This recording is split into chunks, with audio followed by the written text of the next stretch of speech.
ایک صحابی نے عرض کی حضور نماز میں دل نہیں لگتا، میرا قرآن پاک میں دل نہیں لگتا، درود و سلام میں دل نہیں لگتا۔ آمینہ کے معصوم لال نے کیا جواب دیا؟ حضور نے فرمایا جا اپنی نظر جا کے پاک کر لے، اللہ کے نبی کا وعدہ ہے تیرا سجدے میں دل لگنے لگ جائے گا۔ جا اپنی آنکھ کو طہارت دے، وضو کرا، نظروں کو پاک کر، اللہ کے رسول کا وعدہ ہے تیرا قرآن پاک میں دل لگے گا۔ جا کے اپنی نظر کو پاک کر، وعدہ ہے تیری زبان پہ درود و سلام جاری ہو جائے گا، اللہ کا ذکر جاری ہو جائے گا۔ اور نماز کے جہاں اور بہت سارے فوائد ہیں وہاں یہ بھی ارشاد فرمایا کہ ان الصلاۃ تنہا عن الفحشاء والمنکر، فرمایا بے شک نماز منع کرتی ہے بے حیائی سے اور برے کاموں سے۔ نبی رحمت علیہ السلام کی خدمت میں عرض کیا گیا تھا کہ یا رسول اللہ صلی اللہ علیہ وسلم، ایک شخص رات کو نماز پڑھتا ہے پر سویرے چوری بھی کرتا ہے۔ ہم تو بڑی جلدی کہہ دیتے ہیں نا کہ کیا فائدہ اسے اس کی نماز کا، کیا فائدہ اسے اس کی عبادت کا۔ حضور صلی اللہ علیہ وسلم کی جب بارگاہ میں یہ سوال پوچھا گیا کہ حضور رات کو عبادت بھی ٹھیک کرتا ہے اور سویرے چوری بھی کرتا ہے تو حکم کیا ہے؟ حضور علیہ السلام نے فرمایا اگر وہ پابندی سے نماز پڑھتا رہا نا تو اس کی نماز اس سے چوری چھڑوا دے گی،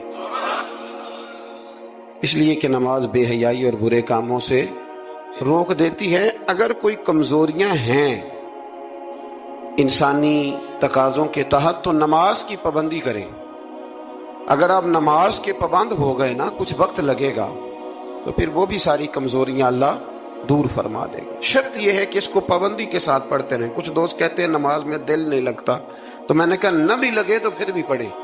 تو میرا سوال یہ ہے کہ ایک آدمی بالکل فارغ ہے، سوائے نماز کے، عبادت کے، سونے کھانے کے اسے کوئی کام نہیں، اور ایک شخص بیچارہ مزدور ہے، وہ ریڑھی لگاتا ہے، مثال دینے لگا ہوں، وہ ریڑھی لگاتا ہے، اس کے پاس دکان بھی نہیں ہے کہ وہ شٹر نیچے کرے یا تالا لگا کے چلا جائے۔ اب وہ نہ کسی کو کہہ کے آیا کہ یار ذرا 10 منٹ ٹھہرنا میں نماز پڑھ کے آیا، تو وہ چلا گیا۔ اب وہ بڑا بے چین ہے کہ میری پیچھے ریڑھی بھی ہے، وہ بندہ جلد باز نہ ہو جائے، وہ نکل نہ جائے، وہ میری تھوڑا سا میرا راس ہے، 2-4 ہزار کا مال ہے، غریب آدمی۔ نماز بھی اس نے پڑھی، توجہ اس کی پیچھے لگی رہی۔ ایک بالکل فارغ تھا، کوئی مجبوری نہیں تھی، اس نے بھی نماز پڑھی۔ آپ یہ بتائیے کہ زیادہ ہمت کس نے کی؟ اس کا تو دل ہی نہیں لگا نماز میں، ریڑھی کی فکر تھی، لیکن ہمت زیادہ اس نے کی، اس لیے کہ اس کی مجبوری ہے، اس کے لیے آزمائش پیچھے کھڑی ہے، تیار ہے۔ دوائی کھانے میں دل لگتا ہے؟ کیوں کہتے ہو میں دل ہی نہیں لگ رہا آپ کا؟ خدا نہ خواستہ خاکم بدن، اللہ ہم سب کو معاف فرمائے، اگر بچے کا آپریشن کرانا پڑ جائے تو دل کرتا ہے؟ کیوں کراتے ہو؟ اس کے لیے ضروری ہے۔ تو بھائی یہ فلسفہ ہی غلط ہے کہ میرا دل نہیں لگتا تھا تو میں نے چھوڑ دی۔ دل تو کئی دفعہ انسان کا دکان پہ بھی نہیں لگتا، بیچ دو گے۔ نہیں دل کرتا کام پہ جانے کو تو ریزائن کر دو گے۔ تو یہ تو بالکل سرے سے بات ہی بڑی عجیب ہے۔ ہاں دل لگنا چاہیے، نماز سے دلچسپی ہونی، لیکن نہ بھی لگے تو ہم کو دل کے لیے نماز نہیں پڑھ رہے، رب کے لیے نماز پڑھ رہے ہیں۔ ہاں یہ بات سمجھ لیں، نماز دل کے لیے نہیں، نماز وہ دیکھیں نا، ایک صاحب کہتے ہیں جی میں 5 نمازیں پڑھتا ہوں تو روزی میں برکت پھر نہیں ہوتی، تو میں کہتا ہوں وہ عبادت کرتے ہو کہ تجارت کرتے ہو؟ پیسے کمانے گئے تھے، پیسے کمانے گئے تھے کہ نماز پڑھنے گئے؟ تو نماز آپ کو بے حیائی اور برے کام سے روک دے گی، پر شرط یہ ہے کہ نماز کی پابندی کریں اور بر وقت پڑھیں اور تھوڑی صحیح کر کے پڑھیں۔ مطلب نماز پڑھی جاتی ہے، اہتمام نہیں ہوتا، یعنی لوگ بھاگ کے وضو کرتے ہیں، فٹافٹ آتے، بھئی آج ہو گیا ہے۔ بڑی جو بندہ گاڑی بھگا کے لاہور پہنچنا چاہے تو وہ 15 منٹ جلدی پہنچ سکتا ہے، 1 گھنٹہ پہلے پہنچ سکتا ممکن نہیں میرے عزیز، ہو نہیں سکتا۔ جلدی نماز پڑھنے سے آپ کیا کر لیں گے؟ صحیح کر کے پڑھیں، سونی کر کے پڑھیں، تسلی کے ساتھ پڑھیں، ٹھنڈے دل کے ساتھ پڑھیں۔ مطلب نماز پڑھیں تو پھر مزہ آئے۔ امام اعظم کا ایک پڑوسی ہے تو وہ کہتا ہے کہ امام صاحب نا گرمیوں کے دنوں میں نا چھت پہ چڑھتے تھے، چونکہ میرے گھر میں عورتیں نہیں تھی، مرد ہی تھے زیادہ، اور میرا ایک بچہ تھا چھوٹا۔ کہتے ہیں کہ وہ چھت پہ نماز پڑھا کرتے تھے تو وہ اتنی دیر تک کھڑے رہتے کہ لگتا کوئی ستون کھڑا ہے، رات کو ستون محسوس ہوتا، اتنی دیر تک وہ تلاوت کرتے اللہ کی بارگاہ میں کھڑے رہتے. تو فرماتے ہیں جب ان کا انتقال ہوا تو میرا بیٹا کہنے لگا کہ ابا جی پڑوسیوں کی چھت پہ جو کھمبا تھا، جو ستون تھا، وہ کہاں گیا؟ تو کہتا میں رو پڑا. میں نے کہا بیٹا وہ ستون اور کھمبا نہیں تھا، وہ تو ابو حنیفہ تھا جو اپنے رب کے حضور کھڑا رہا کرتا. تو دلچسپی پیدا کریں. اللہ تعالیٰ ہمیں رمضان کے بعد بھی پابندی صلاۃ کی توفیق عطا فرمائے. اذان پڑھی جاتی ہے مسجدوں میں 5 وقت الحمدللہ. جب جماعت فرض ہوئی تو نبی پاک نے فرمایا لوگوں کو بلانے کیسے ہے بھائی نماز کے لیے.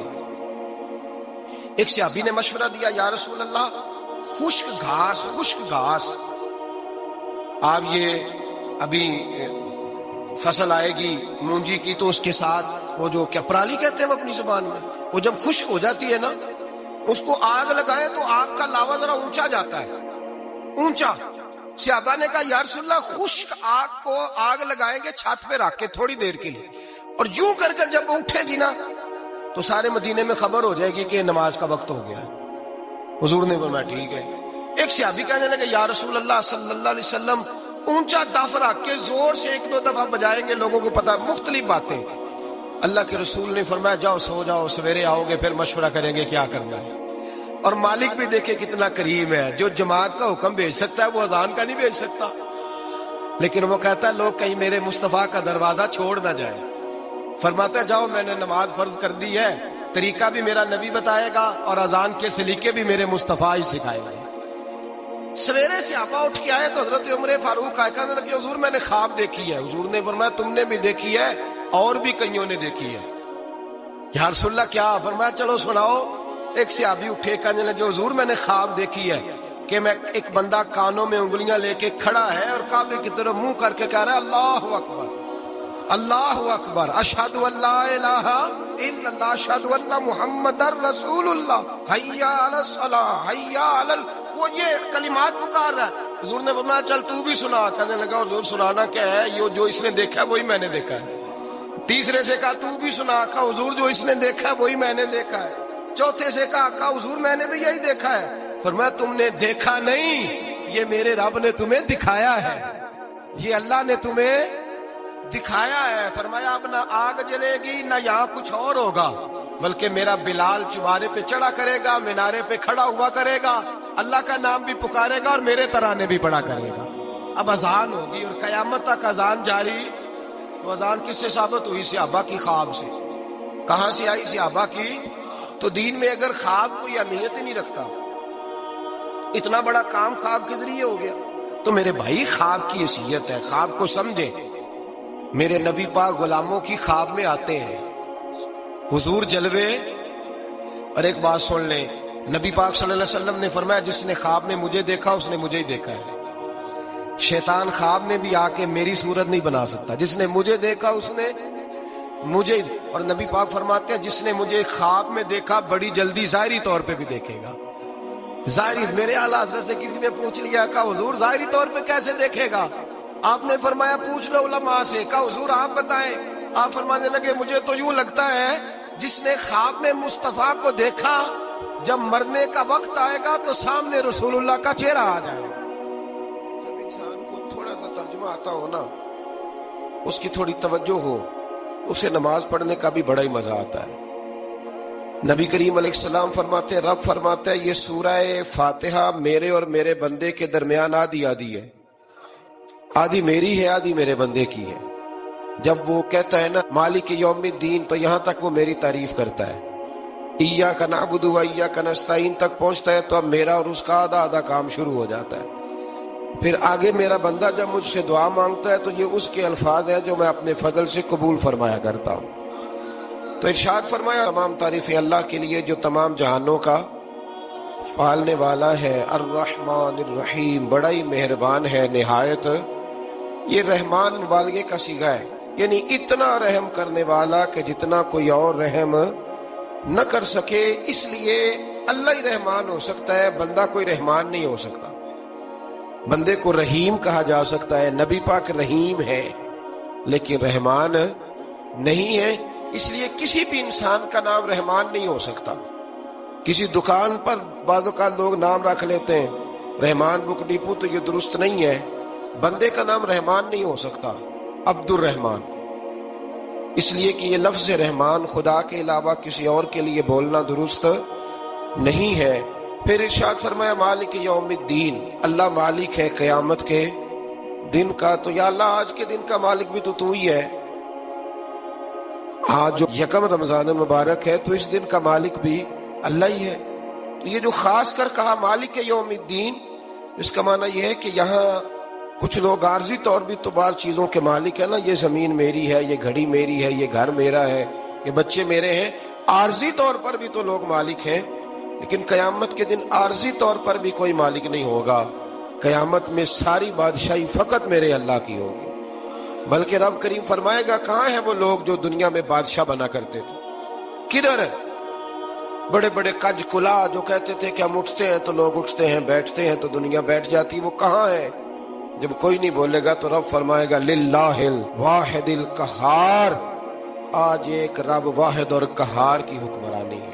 پھر ارشاد فرمایا ایاک نعبد و ایاک نستعین، بے شک ہم تیری ہی عبادت کرتے ہیں اور تجھی سے مدد چاہتے ہیں۔ عبادت بھی اللہ کی ہے اور مدد بھی، یہ جو بندوں کے ذریعے بعض اوقات مدد ہوتی ہے تو یہ مدد بھی اللہ کی ہے، یہ مدد بھی اللہ کی ہے۔ یہ کسی بندے نے مائک بنایا ہے جس کی مدد سے آپ تک آواز جا رہی ہے، تو اس کو عقل کس نے دی تھی بنانے کی؟ تو پھر مدد کس کی ہوئی؟ اللہ کی۔ تو دنیا میں کوئی بھی جو مدد کرتا ہے وہ اللہ کے ولی کریں، نبی کرے، پیغمبر کریں، تو وہ مدد کس کی ہے؟ اللہ کی، اس لیے کہ وہ ذاتی طور پر کچھ بھی نہیں کر سکتے، اگر اللہ انہیں توفیق نہ دے وہ کسی کی مدد نہیں کر سکتے۔ تو ایاک نعبد و ایاک نستعین، ہم تیری ہی عبادت کرتے ہیں، تجھی سے مدد چاہتے ہیں۔ اہدنا الصراط المستقیم، اے اللہ ہمیں سیدھا راستہ دکھا۔ کون سا راستہ سیدھا ہے؟ کون سا راستہ سیدھا ہے؟ تو اللہ نے خود ہی فرمایا ایسے ہی نہ بھٹک جانا، راستہ سیدھا وہ ہے صراط الذین انعمت علیہم، ان لوگوں کا راستہ سیدھا ہے جن پر اللہ نے انعام فرمایا ہے۔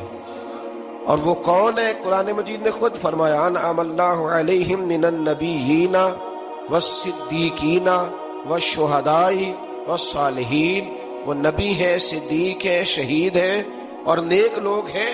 فرمایا اپنی مرضی کے راستے پہ چلو گے تو بھٹک جاؤ گے، رب کی بارگاہ میں سوال کرنا کہ وہ تمہیں نبیوں کے، صدیقوں کے، شہیدوں کے اور نیک لوگوں کے راستے پہ چلائے۔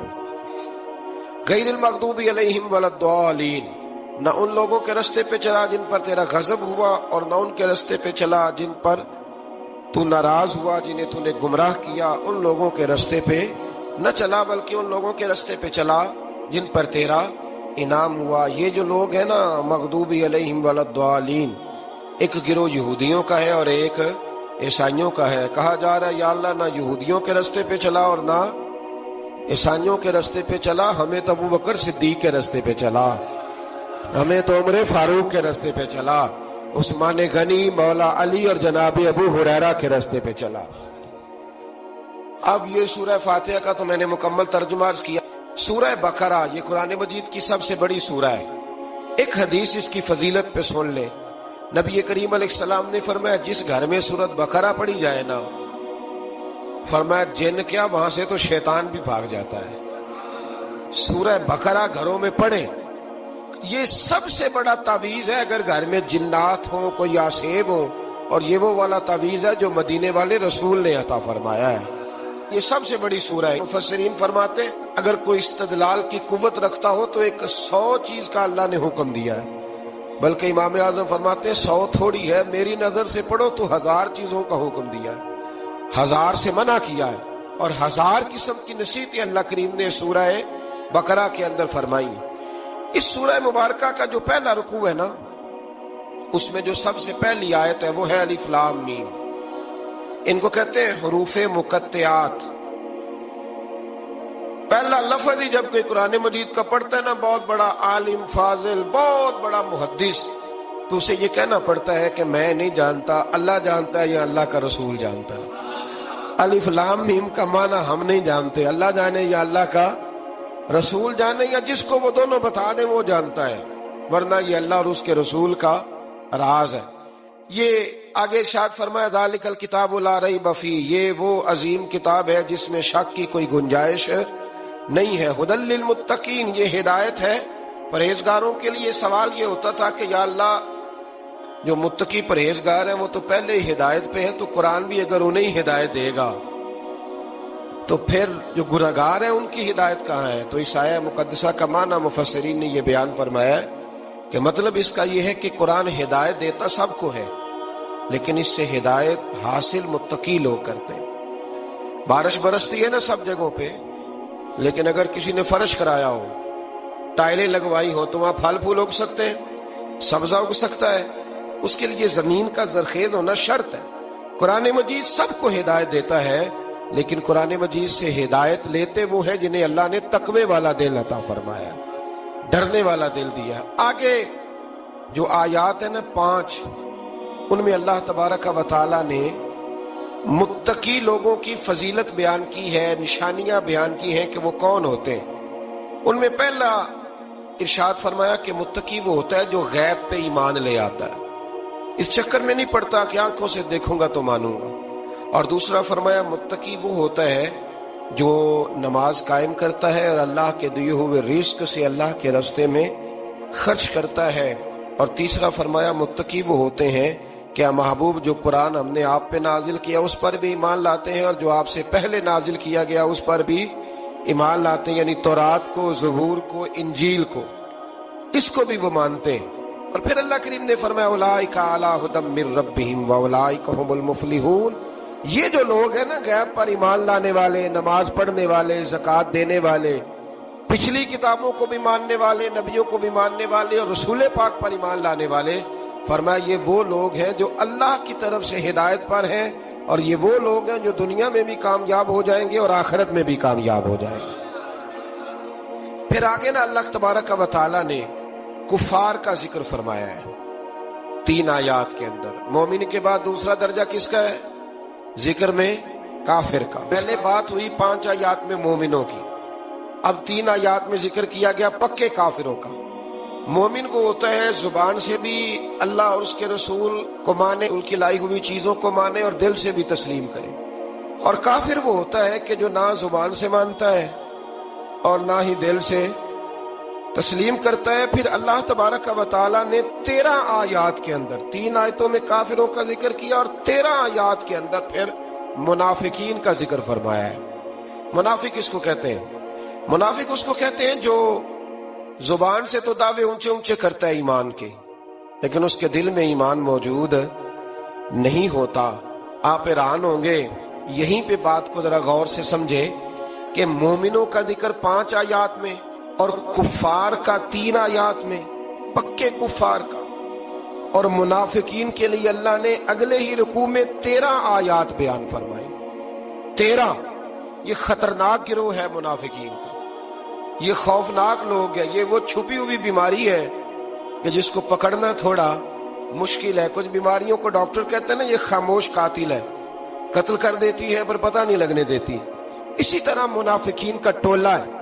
قرآن مجید کہتا ہے ان منافقین کے بارے میں وَمِنَ النَّاسِ مَن يَقُولُ آمَنَّا بِاللَّهِ وَبِالْيَوْمِ الْآخِرِ وَمَا هُمْ بِمُؤْمِنِينَ، اے محبوب کچھ لوگ کہتے ہیں ہم اللہ اور آخرت پر ایمان لائے، لیکن وہ ایمان لانے والے نہیں ہے۔ تو جب رب کہتا ہے نہیں ہے، آج کسی کو کہہ دیا جائے نا کہ وہ بندہ جھوٹا کلمہ پڑھتا ہے، اس کی باتیں نہیں بتاتی، تو کہتے ہو آپ ایک کلمہ گو کو برا کہہ رہے ہیں۔ تو یہاں تو اللہ ان کے کلمے کا بھی اعلان فرما رہا ہے اور ان کے نفاق کا بھی اعلان 13 آیات میں، اور رب فرماتا ہے یخادعون اللہ والذین آمنوا وما یخدعون الا انفسهم وما یشعرون، فرمایا وہ اللہ کو دھوکہ دینا چاہتے ہیں مومنوں کو، حالانکہ نہیں دھوکہ دیتے مگر اپنی ہی جانوں کو، انہیں شعور ہی نہیں۔ اللہ تبارک و تعالی نے 13 آیات کے اندر مکہ مکرمہ میں منافق کوئی نہیں تھا جب تک حضور نے ہجرت نہیں کی تھی۔ کیوں؟ اس لیے کہ وہاں جو کلمہ پڑھتا تھا اسے مار کھانی پڑتی تھی۔ تو کسی کو کیا مصیبت پڑی تھی جھوٹا کلمہ پڑھ کے مار کھائے؟ مدینے میں جب اسلامی حکومت قائم ہو گئی نا، تو کچھ لوگوں نے اسلامی حکومت سے فائدہ لینے کے لیے جھوٹے موٹے کلمے پڑھ لیے، اندر کفر رکھتے تھے، اوپر سے اظہار اسلام کرتے تھے۔ تو رب فرماتا ہے کہ ان کا یہ ایمان قابل قبول نہیں ہے۔ تو یا اللہ پھر کس کا ایمان قابل قبول ہے؟ تو اللہ کریم نے فرمایا وَإِذَا قِيلَ لَهُمْ آمِنُوا كَمَا آمَنَ النَّاسُ، جب ان سے کہا جاتا ہے نا اس طرح ایمان لاؤ جس طرح دوسرے لوگ لائے، یعنی ابو بکر صدیق کی طرح ایمان لاؤ، عمر فاروق کی طرح ایمان لاؤ، عثمان غنی کی طرح، مولا علی کی طرح، بلال حبشی کی طرح، تو کیا جواب دیتے ہیں؟ قالوا انؤمن کما آمن السفہاء، کیا اس طرح ایمان لائے جس طرح یہ بیوقوف ایمان لائے؟ الا انہم هم السفہاء، اللہ فرماتا ہے خبردار بے شک وہی بیوقوف ہے، ولکن لا یعلمون، لیکن انہیں اس کا علم نہیں ہے۔ وہ کہا کرتے تھے کہ یہ تو بیوقوف ہے معاذ اللہ۔ ابو بکر صدیق نے سارا ہی مال دے دیا نبی پاک کو، عمر فاروق نے آدھا دے دیا، مولا علی نے سارا کچھ حضور کے نام کر دیا، عثمان جو کماتے محنت کے ساتھ وہ سارا وہاں جا کے پیش کر دیتے، تو بیوقوفی ہے۔ آج بھی کچھ لوگ کہتے ہیں کلمہ پڑھنا چاہیے سیدھا سیدھا، یہ کیا بات ہو گئی، کیا بندہ مسیتڑی ہو جائے؟ کاروبار بھی تو کرنا ہے نا، نماز روزہ بھی، تو بیوقوفی ہے۔ اللہ جواب دیتا ہے، فرمایا الا انہم هم السفہاء، خبردار بیوقوف تو تم ہو کہ میرے محبوب کی شریعت کا، دین کا، روحانیت کا سورج چمک رہا اور تم نے فیض ہی کوئی نہیں حاصل کیا۔ تو میرے بھائیوں، صحابہ کا ایمان وہ ایمان ہے، اہل بیت نبوت کا وہ ایمان ہے کہ اللہ کو ایمان بھی وہ والا پسند ہے جو حضور کے غلاموں جیسا ایمان ہو۔ اللہ تبارک و تعالیٰ نے منافقین کا ذکر فرمایا، تو پھر اللہ کریم نے فرمایا یہ تو وہ بیوقوف لوگ ہیں اس آدمی کی طرح جو آگ جب پوری جلا لیتا ہے نا، روشنی پھیل جاتی ہے تو پھر اللہ اس کا نور لے جاتا ہے۔ انہوں نے بھی چلاکیاں کر کے تھوڑا سا ماحول بنایا تھا تو اللہ نے ان کے سارے پردے کھول دیے، ان کے پاس کچھ باقی بچا، ان کے پردے کھول گئے۔ رسول کریم علیہ السلام کی بارگاہ میں نا ایک دن ان منافقین نے شرارت کر دی۔ منافقین نے شرارت کیا کی؟ جب حضور صلی اللہ علیہ وسلم نے فرمایا نا پوچھو جو پوچھنا ہے، تو امام راضی کہتے ہیں یہ پیچھے نمازیں پڑھتے تھے، یہ 313 تھے حضور کے پیچھے۔ اگر مدینے میں رہ کے منافق ہو سکتے ہیں تو باقی ملکوں میں بھی تو ہو ہی سکتے ہیں نا جی۔ حضور کے پیچھے نمازیں پڑھتے تھے، تو ایک دن کہنے لگے نہیں یہ کہتے ہیں جو مرضی پوچھو تو ہم پیچھے نمازیں پڑھتے ہیں، ہمارا انہیں پتہ نہیں۔ جب یہ اعتراض کیا نا حضور کے علم پر، آپ سمجھ لیں کہ حضور کے علم پر اعتراض کرنا طریقہ کس کا ہے، طریقہ کس کا ہے حضور کے علم مبارک پر اعتراض کرنا؟ کہنے لگے پیچھے نمازیں پڑھتے انہیں پتہ ہی نہیں۔ جب یہ کہا تو اللہ کے رسول نے نا، جمعے والا دن تھا، حضور نے فرمایا میرے علم پر اعتراض کرتے ہو؟ 70 بندے نام لے کر اور ولدیتیں لے کر، بلکہ بہت سارے ایسے تھے جنہیں کنفرم ہو گیا کہ ولدیت اصل میں ہے کیا، انہیں طے ہو گیا۔ حضور کے بے ادب کے لیے یہ طے کرنا بھی مشکل ہوتا ہے نا، طے ہو گیا کہ ولدیت ہے کیا۔ 70 بندے نام لے کے حضور نے مسجد نبوی سے نکال دیے، فرمایا یا فلاں بن فلاں قم فاخرج فانک منافق، او فلاں کے بیٹے فلاں کھڑا ہو جا، نکل جا، تو منافق ہے۔ حضور نے 70 بندے نکال دیے۔ اب 70 بندے اکٹھے گلی میں نکلے تو رش تو پڑ جاتا ہے نا۔ حضرت عمر فاروق لیٹ ہو گئے، جمعے میں آ رہے تھے، ان کو جاتے ہوئے دیکھا تو عمر فاروق فرمانے لگے جمعہ ہو گیا ہے بھئی، 70 بندے نکل آئے باہر، جمعہ ہو گیا ہے۔ تو ایک منافق کہنے لگا تھا کہ نہیں حضور نے نکال دیا، تو عبداللہ بن ابی سلول جو ان کا سربراہ تھا نا، وہ کہنے لگا چپ کر۔ حضرت عمر سے کہنے لگا ہاں جی ہو گیا ہے۔ وہ بھی کہنے لگا تھا نہیں ہوا، ہمیں نکال دیا گیا۔ تو یہ سردار بولا، کہنے لگا ہو گیا ہو گیا۔ حضرت عمر کہنے لگا چلو جمعہ ہو گیا تو جا کے اندر حضور کی زیارت ہی کر لیتا ہوں، لیٹ تو ہو ہی گیا ہوں۔ حضرت عمر اندر چلے گئے تو پیچھے سے وہ منافقین اپنے سردار سے کہنے لگے کہ 2 منٹ میں عمر کو پتہ چل جائے گا کہ تم نے جھوٹ بولا ہے۔ عمر کو جا کے پتہ چل جائے، کہنے لگا بڑے پاگل ہو، میں نے تمہاری جان بچائی ہے، نبی پاک نے تو مسجد سے نکالنا ہے نا۔ تو عمر کو پتہ چل جاتا نا ہم منافق ہیں، تو ابو بکر بھی مسجد میں تھے، علی بھی مسجد میں تھے، عثمان بھی مسجد میں تھے، بچانے والا ہی کوئی نہیں تھا۔ عمر نے تلوار لے کے تو دنیا سے ہی نکال دینا تھا، تو میں نے جان بچائی ہے، اب جائیں گے نا اندر تو حضور ٹھنڈا کر دیں گے، فرمائیں گے چلو میں نے نکال جو دیا ہے۔ تو یہ وہ منافقین کی جماعت ہے۔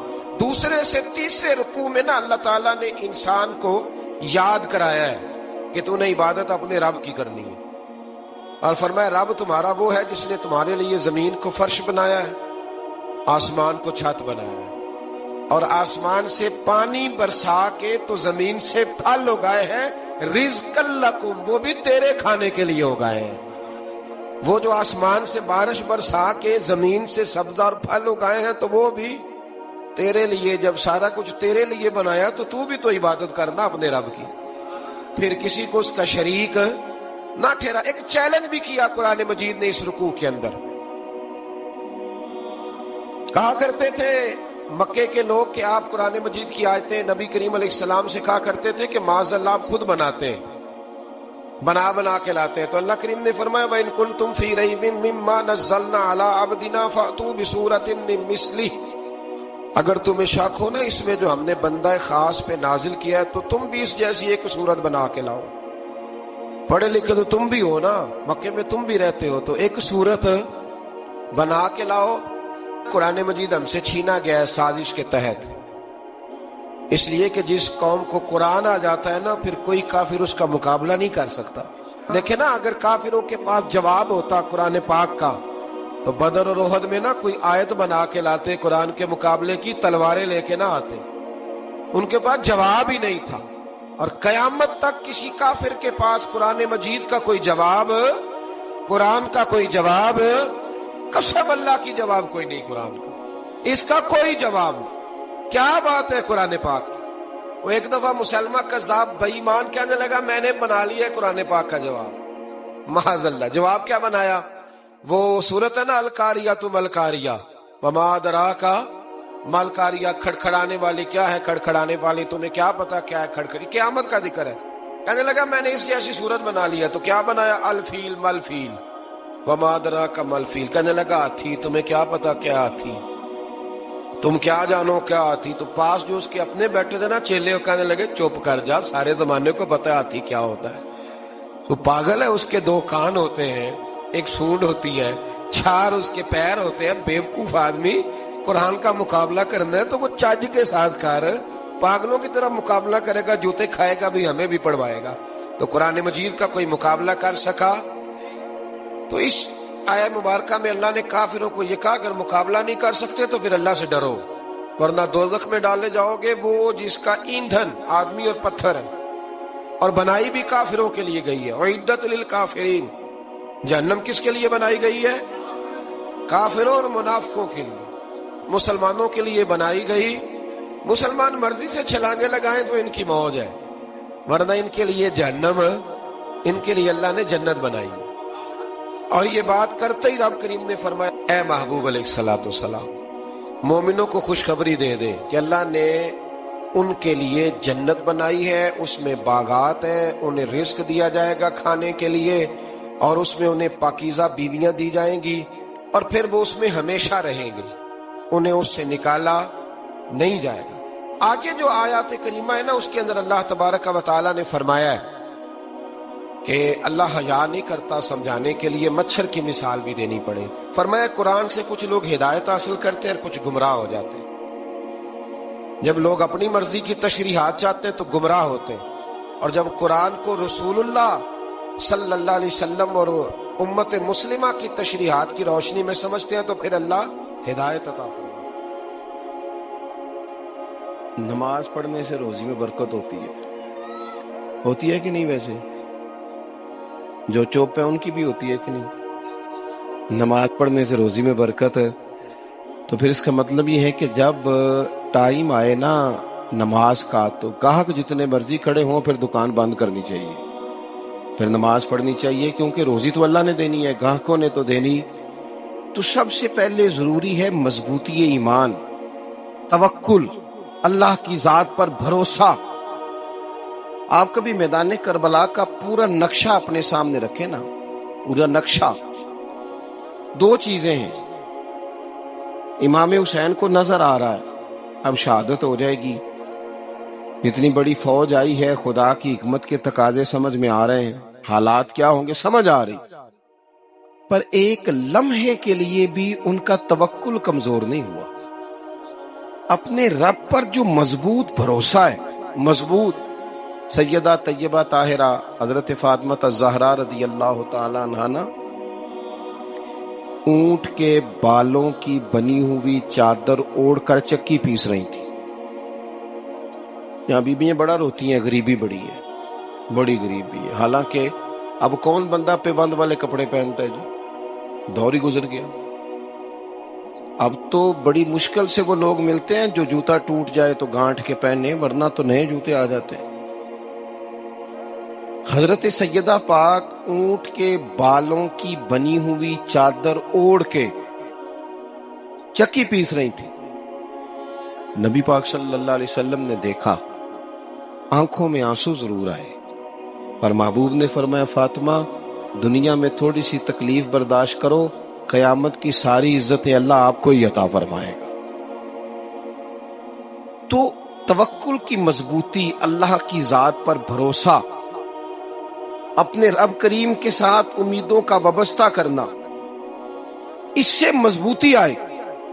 دوسرا فرمایا وَعَمِلُوا الصَّالِحَاتِ، بہترین عمل کیا جائے زندگی میں، نیک اعمال کیے جائے، وقت ضائع نہ کیا جائے. ہر وقت کوئی نہ کوئی کام بندہ کرتا رہے. یہاں بہت سارے لوگ ہیں جن کو لوگ نیک کہنا شروع کر دیتے ہیں نا، وہ سمجھ لیتے ہیں شاید ہم سچی مچی نیک ہیں. لوگ جو کہتے ہیں حضرت صاحب قبلہ، پیر صاحب قبلہ، میں یہ طالب علموں کو، دوستوں کو، بلکہ اپنے آپ کو بھی کئی دفعہ کہتا رہتا ہوں، اپنے آپ کو سمجھاتا ہوں کہ یہ لوگ تجھے کہہ رہے ہیں حضرت صاحب، یہ تو رات کو تو اپنے آپ سے پوچھنا، اپنے رب سے پوچھ. کبھی موقع ملے تو اپنی گریبان میں جھانک، غور کر کے تیری کیفیت کیا ہے. تنہائی میں تیرا دل اللہ سے جڑتا ہے کہ نہیں؟ عبادت میں دل لگتا ہے کہ نہیں؟ خدا کا خوف دل میں رہتا ہے کہ نہیں؟ غریب کی محبت، عزیزوں قربت والوں کا احساس طبیعت میں موجود رہتا ہے کہ نہیں؟ ویسے تو میرا مطلب ہے، لوگ کہہ دیتے ہیں حاجی صاحب آپ بڑے سخی ہیں، تو اس سے تو نہیں نا بندے نے سخی ہونا. سخی تو تب ہونا ہے جب اللہ کی بارگاہ میں مقبول ہو. اعمال صالحہ، نیک کام، اور وہ کرتا رہے بندہ، کوئی بھی کام اسے نیکی کا مل جائے نا. دیکھو نبی پاک صلی اللہ تعالی علیہ وسلم نے فرمایا نیکی کو کبھی حقیر نہیں سمجھنا، کبھی حقارت سے نہیں نیکی کرنی کہ یہ بڑی چھوٹی ہے تو میں اس کو کروں. اب فرمایا کبھی حقیر نہ سمجھنا، نیکی کا کام جو بھی ملے کر دینا. فرمایا اگر بھائی سے مسکرا کے ملو گے بھی نا تو اس پر بھی اللہ تمہیں صدقے کا ثواب عطا کرے گا. ہم تو اس دین سے کے ماننے والے ہیں جو کہتے ہیں تو گلی سے روڑا اٹھا دے، کانٹا اٹھا دے، کسی کی تکلیف دور کر دے، کسی اس پر گنجائش کر دے، کسی کے لیے آسانی کر دے. جو بھی خیر کا کام میسر آئے پورے دن میں اسے چھوڑے نہیں. صبح گھر سے نکلے، وہ ایک صحابی تھے، غالباً تابعی تھے، تو بازار جاتے اپنے غلام کے ساتھ تو سارا بازار گھوم کے واپس آ گئے. خادم نے کہا جناب کو نہ کوئی خریدا نہ کچھ بیچا. تو آپ سارا بازار گھوم کے آ گئے. فرمانے لگے تیرا کیا خیال ہے؟ میں نے کچھ بھی نہیں کیا. کہا جناب پھر کیا کیا ہے؟ فرمانے لگے تم نے دیکھا جو بندہ بھی گزرا میں نے اس کو کہا السلام علیکم، تو کتنی کو نیکیاں میں جمع کر کے آ گیا ہوں. کوئی خیر جو میسر آئے. ہم سمجھتے ہیں کہ شاید کوئی کروڑ کو روپیہ ہوگا تو پوری مسجد بناؤں گا تو پھر میں نے نیکی کر دی ہے. شاید جناب میں، حالانکہ یہ چھوٹے چھوٹے کام ہیں نا، چھوٹے چھوٹے کام، ان سے تو ان کی تو زیادہ ضرورت ہوتی ہے، ان کی تو زیادہ حاجت ہوتی ہے. کوئی آپ رستے میں گزر رہے ہیں تو نیچے کوئی کھڈا بنا ہوا ہے تو اس پر ہم کیا کرتے ہیں؟ گاڑی میں بیٹھ کے تبصرہ کرتے ہیں اے روڈ کھورے کدو بننا ہے. بھئی یہ کھڈا ہے نا تو آپ نیچے اترے نا، تو آپ دھابڑا لیں نا، کئی پکڑے نا، یہ تو 5 منٹ کا کام ہے. یہاں آسانی کر دیں نا، آپ اس میں گنجائش کر دیں. حضور سید عالم علیہ السلام نے فرمایا، امام راضی نے حدیث لکھی ہے، قیامت کے دن ایک بندے کو اللہ معاف کرے گا تو مالک وہ بندہ عرض کرے گا یا اللہ میں تو بڑا گناہگار ہوں، کس وجہ سے معافی ہوئی؟ فرمایا رات کے وقت تو گزر رہا تھا، تیرے پیر سے روڑا ٹکرایا تھا، تو نے اٹھایا ادھر ادھر دیکھ کے کہ کوئی اللہ کے کسی بندے کو تکلیف نہ ہو جائے. کہ مالک کو وہ تو میں نے زمانہ بیت گیا، کوئی اتنی بڑی بات بھی نہیں سمجھی. تو رب کریم نے فرمایا تو رات کے اندھیروں میں بھی میرے بندوں کا خیال رکھتا تھا تو میں تیرا خیال نہ کروں؟ کوئی عمل ہمارے ہاں لوگ کوئی کام نہیں کرتے، بالکل نہیں، کوئی کام نہیں، نہ بڑے نہ چھوٹے نہ سمجھدار نہ ان پڑھ، کچھ بھی نہیں. نشستن گفتن برخاستن، بیٹھو راج کے گپے مارو، تبصرے کرو فلانا کچھ نہیں کر رہا، فلانا کچھ نہیں کر رہا، اس کے بعد اٹھ کے چلے جاؤ. کچھ کریں وَعَمِلُوا الصَّالِحَاتِ، نیکیاں جمع کریں زندگی میں، خزانہ بنائیں، خزانہ، اپنی ڈیوٹیاں، اپنی ذمہ داریاں پوری کریں، ہر وقت کام، ہر وقت ذمہ داری، ہر وقت ڈیوٹی. دیکھیں نا امام حسن اور حسین، ان کی آپ کبھی زندگی کا مطالعہ کریں. فرض نماز کے علاوہ 100 رکعت نماز نفل روز پڑھنی ہے، پتہ کرنا ہے غریب کہاں کہاں ہیں، ان کا خیال رکھنا ہے، اور نیرے پیسے نہیں دینے. ہمارے لوگ غریبوں کو پیسے ضرور دیتے ہیں، عزت نہیں دیتے. ان کو 4 پیسے کی مدد ضرور کر دیتے ہیں، پر عزت نفس کا خیال نہیں رکھتے. امام زین العابدین رضی اللہ تعالیٰ عنہ فرماتے ہیں، گزر رہے تھے، آپ دیکھیں نا، امام غزالی حدیث لائے ہیں کہ بندہ اور کچھ نہ کرے، کسی مومن کا دل راضی کر دے تو اللہ 60 سال کی نفلی عبادت کا ثواب عطا کرتا ہے. دل بدستاور کے حج اکبر است، از ہزاراں کعبہ یک دل بہتر است. کسی کا دل خوش کر دینا، اس کو راحت دے دینا، اس کو قرار دے دینا، اس کے لیے کوئی ایسا سامان کر دینا کہ بندہ مطمئن ہو جائے، سکون ہو جائے. یہ ہمارے ہاں جو لوگ ہوتے ہیں نا، سرکاری ملازمین، ڈیوٹیوں والے، ان کی طبیعتوں میں تلخی ہوتی ہے. یہ اگر صرف پیار کرنے لگ جائے نا، میں کچھ میڈیکل سے وابستہ لوگ میرے احباب میں سے ہیں، تو میں ان سے کہتا ہوں کہ شفا تو اللہ نے دینی ہے، چلو تم دعائی تو آج کے دیا کرو نا، تم آنے والے کی بات تو توجہ سے سنو. وہ بیچارہ اپنی بات، ہمارے ایک بزرگ تھے تو تعویذ لکھا کرتے تھے، بڑے عالم تھے. مجھے کچھ تھوڑی سی نا میرے دل میں ان کے بارے میں خفگی رہتی تھی کہ آپ اتنے بڑے عالم ہیں، آپ کتاب لکھیں، آپ تعویذ لکھ رہے ہیں، اور پھر لوگوں نے کمائی کرنی ہوتی ہے، آپ تو مفت دیتے ہیں سارا کچھ. اتنی لمبی ڈیوٹی، سارا دن بیٹھے رہتے ہیں آپ اور لکھتے تعویذ ہیں، پڑھائیں آپ. میں نے ایک دن ان سے گزارش کی، میں نے کہا شیخ آپ بڑے آدمی، جن لوگوں کو اللہ نے رسوخ فی العلم عطا فرمایا ہوتا ہے ان میں سے آپ، اللہ نے آپ کو پختگی دی ہے علم میں، شعوری عالم میں، آپ سارا دن تعویذ. فرمانے لگے یار میں تعویذ نہیں لکھتا، اصل مسئلہ یہ ہے کہ جو تعویذ لینے آتا ہے وہ اپنا سارا دکھ سناتا ہے. تو میں تعویذ نہیں لکھتا، میں نہ بس لوگوں کے کلیجے ٹھنڈے کرتا ہوں. میں کسی کا، اب تو بچوں کے پاس ٹائم ہی نہیں، وہ تو ابا کا دکھ نہیں سنتے، بالکل نہیں.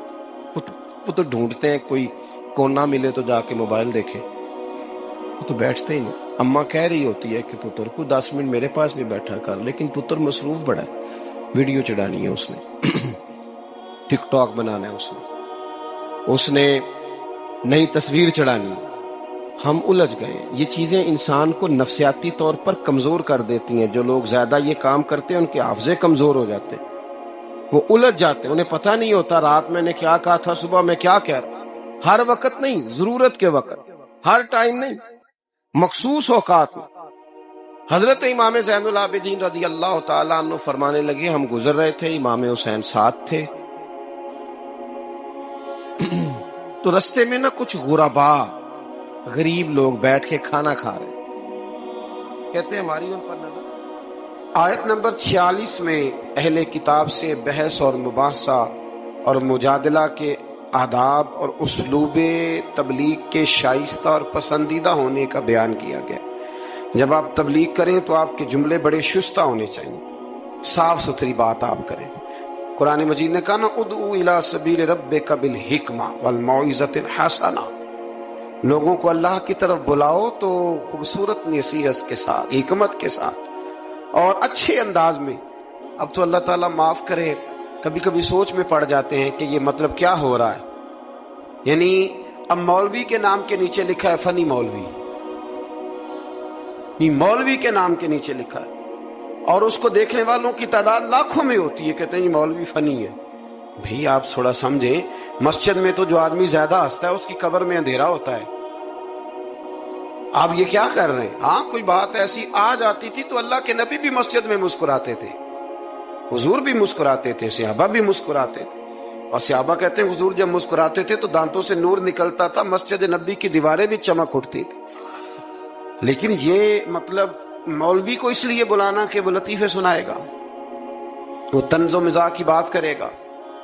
تو آپ نے کیا فرق رکھا مسجد میں، اللہ کے گھر میں اور دیگر جگہوں پہ؟ آپ ذرا سمجھیے اس بات. کہ وہی بات جو قرآن نے کہی کہ لوگوں نے دین کو کھیل تماشا بنا لیا ہے، معاذ اللہ، لوگوں نے کھیل تماشا سمجھ لیا ہے، کس طرف مطلب قوم لگ گئی ہے، اور بڑا بڑا عروج ہے اور بڑی بڑی باتیں ہیں، بیچ میں ہے کیا کہ لطیفے سنائے جا رہے ہیں اور داستان سرائی ہو رہی ہے اور کہانیاں ہو رہی ہیں، اور قوم ہے کہ وہ اس پر لگی ہوئی، اچھی نصیحت، خوبصورت جملے۔ میرے رسول کریم علیہ السلام کے غلام کہتے ہیں حضور جنت کا ذکر کرتے تھے تو یوں لگتا تھا ہم جنت کی سیر کر رہے ہیں، حضور دوزخ کی بات کرتے تو ہمارے خوف سے رونگٹے کھڑے ہو جاتے، اور حضور قیامت کا ذکر کرتے تو یوں لگتا کہ نکل کے باہر جائیں گے تو قیامت آ جائے گی۔ یہ انداز تھا حضور کا بات کرنے، تو لہذا بڑی شستہ، بڑی صاف ستھری اور بڑی میٹھی اور بڑی ٹھنڈی بات کریں۔ دین کی بات جب آپ کریں تو پھر اس میں حسن چھلکے۔ عام آدمی اور دیندار آدمی کے لب و لہجے میں فرق ہونا چاہیے، اسے سمجھنا چاہیے۔ اللہ توفیق عطا فرمائے۔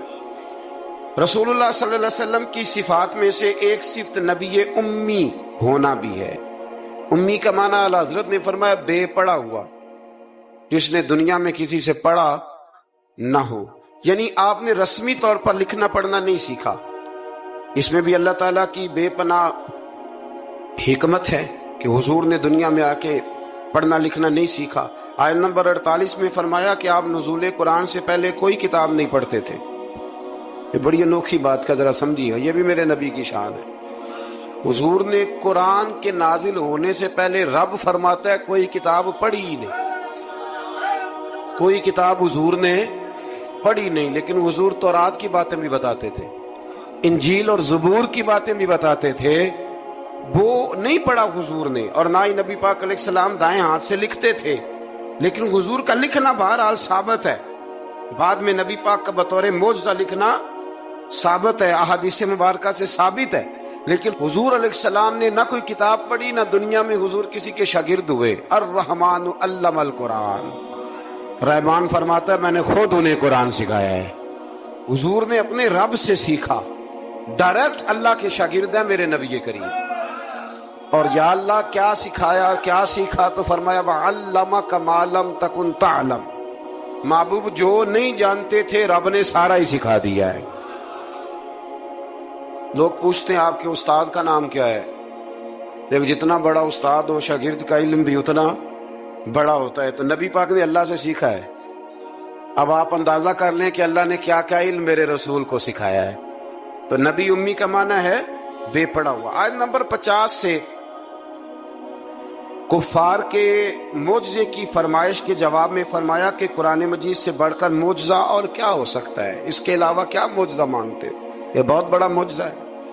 عذاب کے مطالبے پہ فرمایا کہ اس کا ایک وقت مقرر ہے، وہ وقت پہ آئے گا، کسی کے کہنے پر نہیں آئے گا۔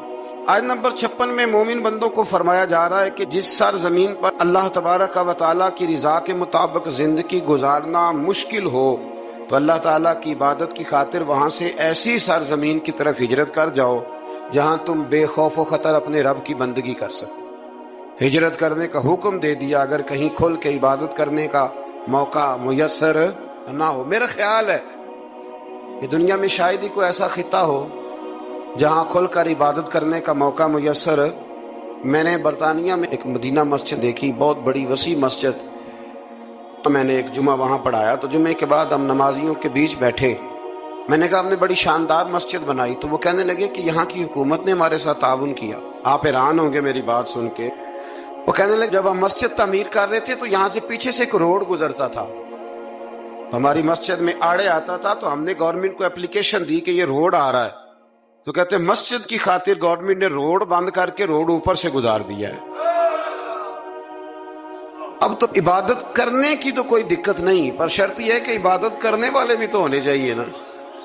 عبادت کرنے کی کوئی پریشانی اور نہ بھی ہو تو اللہ کے محبوب کے لیے اللہ نے ساری زمین کو مسجد بنا دیا ہے۔ حضور فرماتے ہیں میرے قدموں کی برکت سے ساری زمین مسجد بن گئی، جہاں سجدہ کرو گے رب قبول کر لے گا، پر شرط یہ ہے کہ بندہ سجدہ کرے۔ فرمایا اور کتنے ہی جانور ہیں جو اپنا رزق اٹھائے نہیں پھرتے، ان کو اللہ رزق دیتا ہے، اور تم کو بھی، یعنی انسان کتنی ہی منصوبہ بندی کیوں نہ کرے، اسباب کا اختیار کرنا بجا ہے، لیکن رازق حقیقی طور پر صرف اللہ تعالیٰ ہی ہے۔